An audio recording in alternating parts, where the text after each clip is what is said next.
12 তারিখ রাতে রওনা দিয়েছি আমরা। এখানে ময়দানে পৌঁছেছি বৃহস্পতিবার, একদিন আগে আসছি আমরা। তো আমাদের আসার উদ্দেশ্য হলো আল্লাহ তাআলাকে সন্তুষ্ট করা, আল্লাহ তাআলার রেজাবন্দি হাসিল হয়, আমার জিন্দিগি যেন সুন্দর হয়, পাক পবিত্র হয়। হ্যাঁ, দুনিয়া জিন্দিগি থেকে আমি আখিরাতের জন্য সামান তৈরি করতে পারি, আল্লাহ তাআলাকে সন্তুষ্ট করতে পারি, এই উদ্দেশ্যে আমাদের আশা। এবং সমস্ত মুসলমানের একটাই উদ্দেশ্য, যে আমাদের একটাই উদ্দেশ্য হলো সমস্ত মুসলমান কীভাবে জাহান্নামের আগুন থেকে বেঁচে জান্নাতের মালিক হইতে পারে, এটা আমাদের চাওয়া। সমস্ত মানুষ কীভাবে আল্লাহ তাআলার সঙ্গে সম্পর্ক হয়, রাসূলুল্লাহ সাল্লাল্লাহু আলাইহি সাল্লামের সুন্নত তরিকা চলনেওয়ালা হয়, এই এক ফিকির, এই এক উদ্দেশ্য আমাদের। তো আমাদের এটা আসলে বলা হয়েছে বিশ্ব ইজতেমা। বিশ্ব ইজতেমা কাকে বলে? বিশ্ব ইজতেমা ওইটাকে বলে যেখানে সারা দুনিয়ার লোক আসে। 58তম আমাদের এটা বিশ্ব ইজতেমা, এটাকে বলে নিজামুদ্দিন মার্কাজ, যে আমাদের বিশ্ব মার্কাজ, যে মার্কাজের মাথাতে মার্কাজের মাশওয়ারা মোতাবেক সারা ওয়ার্ল্ডে ইজতেমা হয়, এটাকে বিশ্ব ইজতেমা বলে। যেখানে অসংখ্য বিদেশি মেহমান আসে, যেখান থেকে লক্ষ লক্ষ মানুষ আল্লাহর রাস্তায় বের হয়, সারা দুনিয়া সফর বের হয়। আসলে কিছু ভাই বলে যে 10 লক্ষ লোক, 20 লক্ষ লোক। আসলে লোক আমাদের মাকসাদ না, লোক বেশি হওয়া আমাদের মাকসাদ না।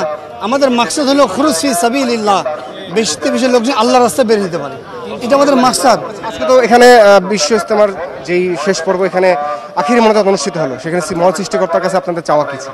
আমাদের চাওয়া একটাই, যে আমাদের সমস্ত মুসলমান, আমাদের হযরতজি মাওলানা সাদ সাহেবের দামাত বারকাতের সন্তান, হ্যাঁ, সাদ বিন ইউসুফ সাহেব, উনি দোয়া করছেন, দোয়ার মধ্যে এই দোয়া করতেছেন, আয় আল্লাহ আমাদের মুসলমানদের মধ্যে দ্বন্দ্বকে মিটাই দেন, আমাদের মুসলমানদের মধ্যে কি করেন, দ্বন্দ্বকে মিটাই দেন, আমাদের মুসলমানদেরকে এক ও নেক বানায় দেন।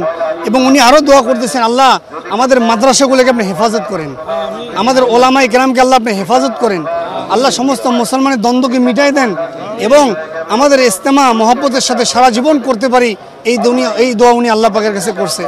এবং সমস্ত মুসলমান কীভাবে আল্লাহর রাস্তায় বের হইতে পারে। আমাদের হযরতজি ইজতেমা আসতে পারে নাই, কিন্তু হযরতজি ছেলের কাছে হযরতজি সালাম পাঠাইছেন।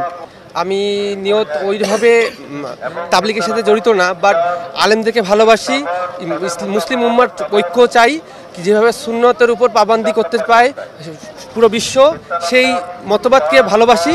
এইখান থেকে তাবলিগ জামাতে আসা।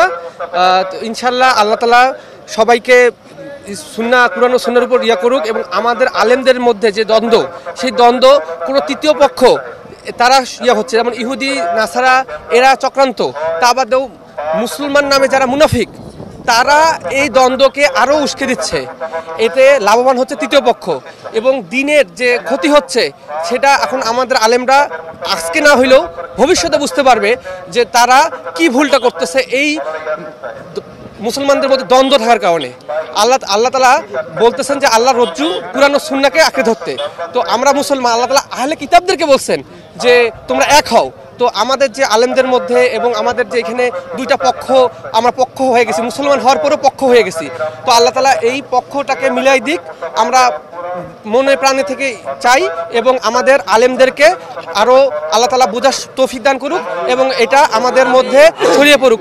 আমরা জানি কোনো ব্যক্তি না, আমরা ইসলামকে ভালোবাসি, আমরা সুন্নাহকে ভালোবাসি, আল্লাহ রাসূল সাল্লাল্লাহু আলাইহি সাল্লামকে আমরা আইডল হিসেবে মানি। আমরা কোনো ব্যক্তিকে আইডল মানি না, আমরা কোনো আলেমকে আইডল না, আমরা ওই আলেমকে আইডল মানি করি যারা কুরআন ও সুন্নাহ থেকে কথা বলবে। কুরআন ও সুন্নাহর বাইরে গিয়ে আমরা কারো ইতাআত করব না, আমরা কারো ব্যক্তি পূজা করব না। ইনশাআল্লাহ এটাই বলতে পারি আমি। ইনশাআল্লাহ।